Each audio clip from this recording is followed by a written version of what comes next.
جماعت اسلامی کچھ ارریلیونٹ نہیں لگتی ملک کی سیاست سے؟ جماعت اسلامی ہی تو ریلیونٹ ہے، اس لیے کہ جتنے پبلک کے ایشوز ہیں اس پر جماعت اسلامی کے علاوہ کوئی بات ہی نہیں کرتا.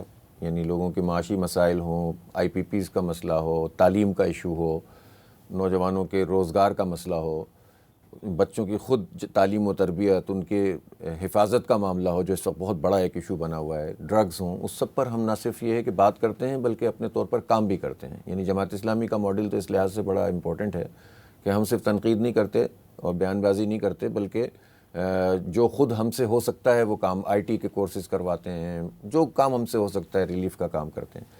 بین الاقوامی سطح پر چونکہ پرابلم یہ ہے کہ جو ہماری لیڈرشپ ہے ملک کی، جو سرکاری پارٹیاں ہیں وہ تو سرکاری پارٹیاں ہیں، اور جو اپوزیشن پارٹیاں ہیں ان کا بھی چونکہ پرابلم یہ ہے کہ وہ بین الاقوامی سطح پر ان سب ایشوز کو ایڈریس اس لیے نہیں کر سکتے کہ وہ بھی دیکھ رہے ہوتے ہیں کہ امریکہ ناراض نہ ہو جائے.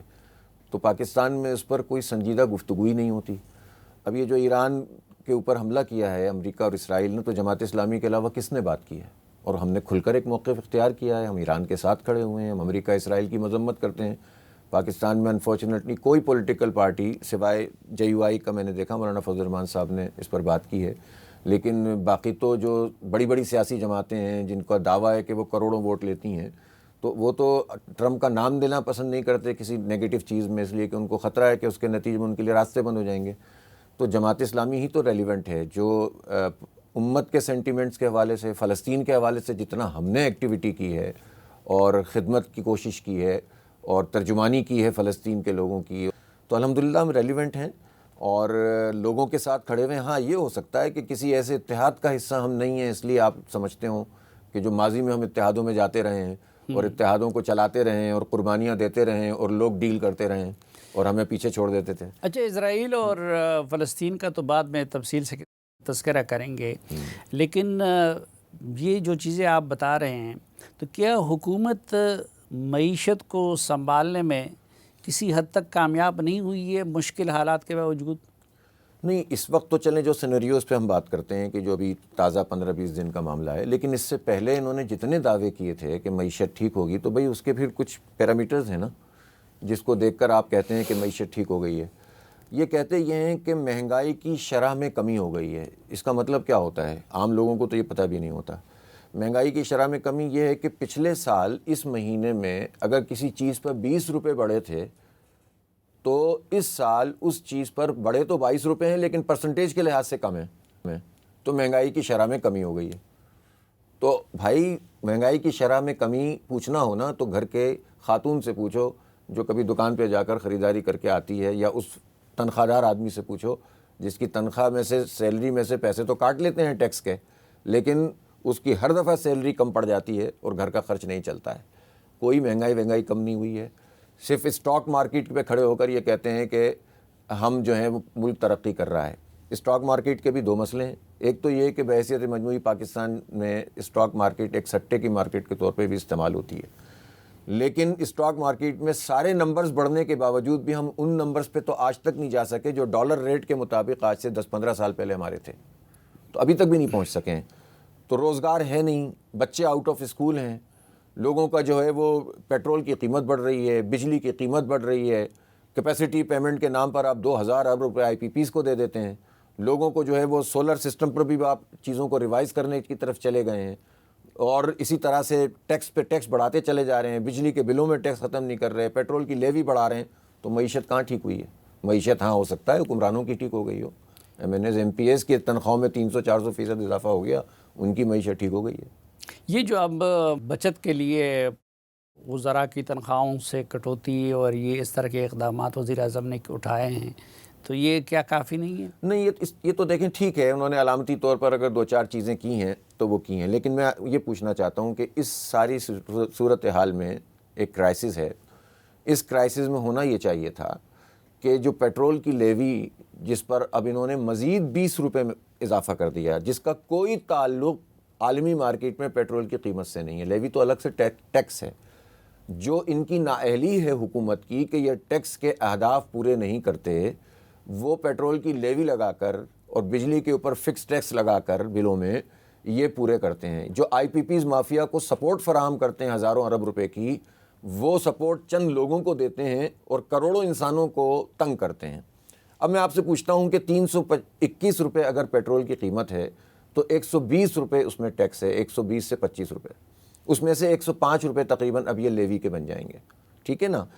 اور اس موقع پہ انہوں نے 20 روپے لیوی کا اضافہ کیا اور باقی جو ہے وہ پیٹرول کی قیمت میں 35 روپے اضافہ کیا ہے، کل 55 بنائے۔ تو یہ تو ان کو لیوی کم کرنی چاہیے تھی، پیٹرول کی قیمت کو برابر رکھتے۔ اب میں آپ کو اس کی بات بتاتا ہوں کہ مثال کے طور پر ایک طالب علم ہے جو کالج یا یونیورسٹی جاتا ہے، اگر وہ روزانہ 1 لیٹر پیٹرول خرچ کرتا ہے تو پاکستان گورنمنٹ کو وہ طالب علم جو کماتا بھی نہیں ہے 120 روپے ٹیکس ادا کرتا ہے صرف پیٹرول کی مد میں۔ مزدور دیتا ہے، مڈل کلاس آدمی دیتا ہے اور غریب آدمی دیتا ہے۔ بائکیا کا کام کرنے والے لوگ جو پورے مہینے میں 30-40 ہزار روپے کماتے ہوں گے، 50 ہزار کماتے ہوں گے، وہ تقریباً 10 ہزار روپے سے زیادہ گورنمنٹ کو ٹیکس ادا کر رہے ہیں۔ مجھے بتائیں جاگیرداروں نے پورے پاکستان میں جن کی زمینیں سینکڑوں مربع ہیں، انہوں نے 10 ارب روپے جمع کرائے ہیں، اور یہ غریبوں سے، طالب علموں سے، بائکیا والوں سے اور ان ڈرائیو کرنے والوں سے یہ کتنے پیسے جمع کر رہے ہیں؟ یہ جمع کر رہے ہیں تقریباً 1000 ارب روپے۔ تو پاکستان میں یہ ظلم کا جو نظام ہے اس کو درست کریں نا آپ۔ جس کی کمائی نہیں ہے آپ اس کے اوپر ٹیکس وصول کیے چلے جا رہے ہیں، اور جو بڑے بڑے لوگ ہیں وہ ٹیکس چور ہیں۔ ہمیں یہ بتائیں کہ یہ آئی پی پیز مافیا کو لگام کیوں نہیں دیتے؟ اور خود حکومت اور اپوزیشن کے ایسے لوگ موجود ہیں جن کی یہ ناجائز قسم کے معاہدے ہوئے تھے، وہ بجلی جو بنتی نہیں ہے اس کے پیسے ہم سے وصول کرتے۔ اس موقع پر وہ آپ اگر اس وقت یہ بات کہتے ہیں کہ جنگ کے حالات ہیں اور ہم ڈیفر کر دیتے ہیں، میں نہیں کہتا ابھی ختم کر دیں، ڈیفر کر دیتے ہیں، ہم کیپیسٹی پیمنٹ اگلے 6 مہینے آپ کو نہیں دے سکتے، کوئی قیامت نہیں آئے گی، کوئی انٹرنیشنل کورٹ میں نہیں جائے گا۔ پاکستان میں کوئی ایسی پارٹی نہیں ہے جو پاکستان گورنمنٹ کے مقابلے میں انٹرنیشنل کورٹ میں جا سکے۔ اتنی گوٹیں ان کی پھنسی ہوئی ہوتی ہیں اور اتنے ان کے دھندے چل رہے ہوتے ہیں کہ کوئی گروپ نہیں کھڑا ہو سکتا۔ میں چیلنج کرتا ہوں آپ کو۔ لیکن یہ چونکہ ایک دوسرے کو پروٹیکٹ کرنے والے لوگ ہوتے ہیں، ان کے ایک دوسرے سے مفادات وابستہ ہوتے ہیں، اس لیے یہ ایک دوسرے کو تحفظ دیتے ہیں اور غریب کے اوپر ٹیکس لگاتے ہیں۔ تو معیشت تو یہ ہے پاکستان کی۔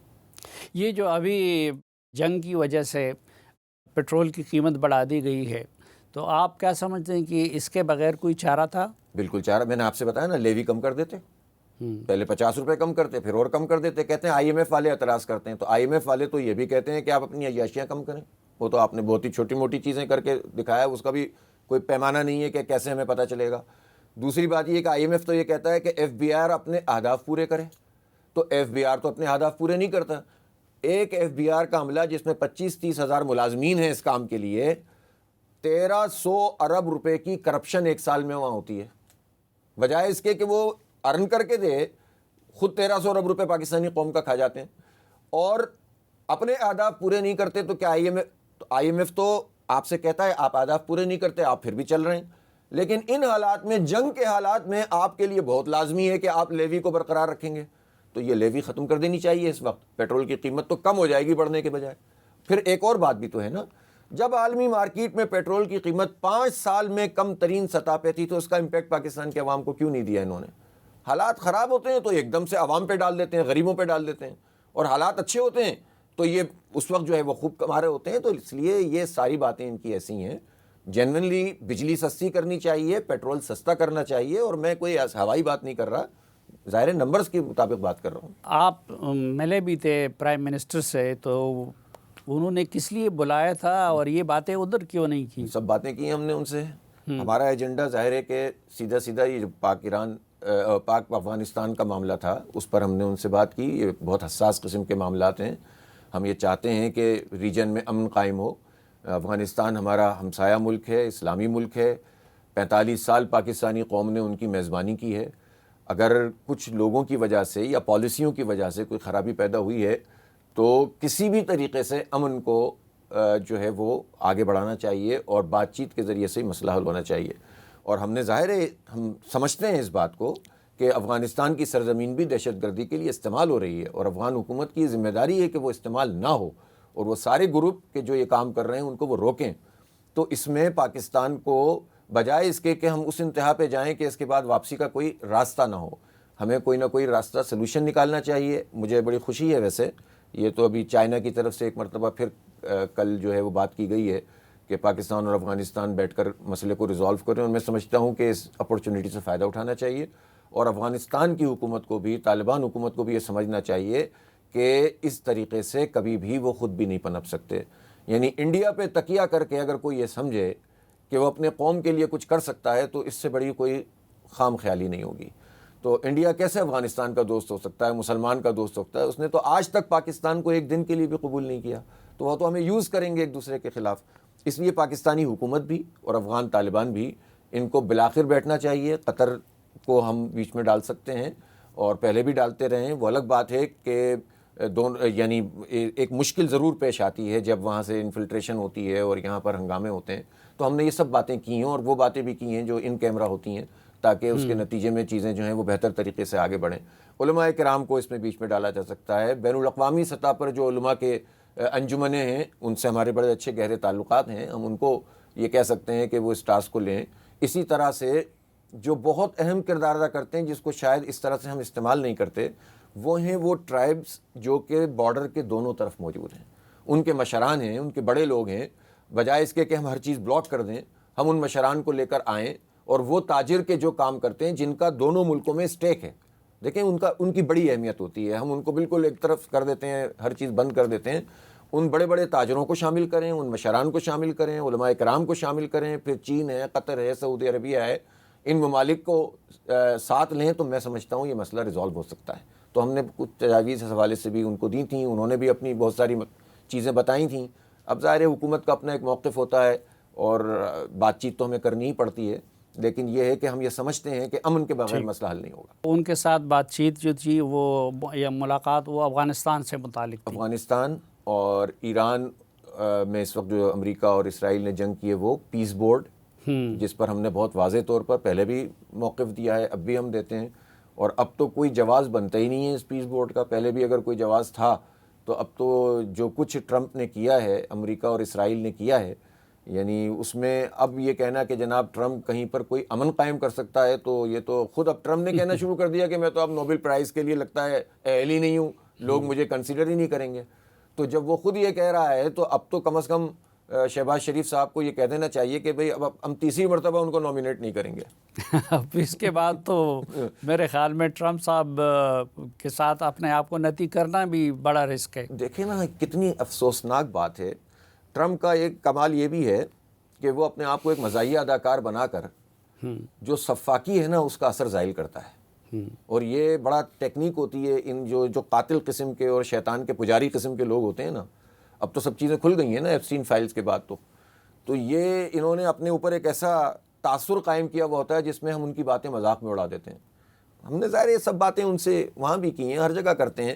اور ہم یہ سمجھتے ہیں کہ پاکستان کو دیکھیں، ڈپلومیسی سے ہم منع نہیں کرتے، ہمیں اپنی پوزیشن کا اندازہ ہے. ہم کوئی وہ لوگ نہیں ہیں جو ریٹرک کے اوپر بات کرتے ہوں، بڑھ کے ماریں، اس سے بھی لڑ جاؤ، اس سے بھی مر جاؤ، ہم نہیں کہتے. لیکن آپ کی اپنی پالیسی میں ایک جو ہے آزادی اور خود مختاری اور قومی وقار، اور پاکستان کوئی غیر گزرا ملک نہیں ہے، ایٹمی طاقت ہے. پاکستان کسی بھی اور ملک کے مقابلے میں اپنی ایک اہمیت رکھتا ہے، اور ہم اپنی جو اسٹریٹجک پوزیشن ہے اس کا فائدہ اٹھا سکتے ہیں. تو ہمیں کیا ضرورت ہے اس طرح لیٹنے کی؟ میں سمجھتا ہوں کہ پیس بورڈ میں جانا بہت بڑی حماقت تھی، غلطی تھی. اور یہ جواز کہ جناب باقی سارے ملک بھی گئے تھے، تو پاکستان لیڈنگ رول ادا کر کے ان ملکوں کو بھی واپس لے سکتا ہے. ٹھیک.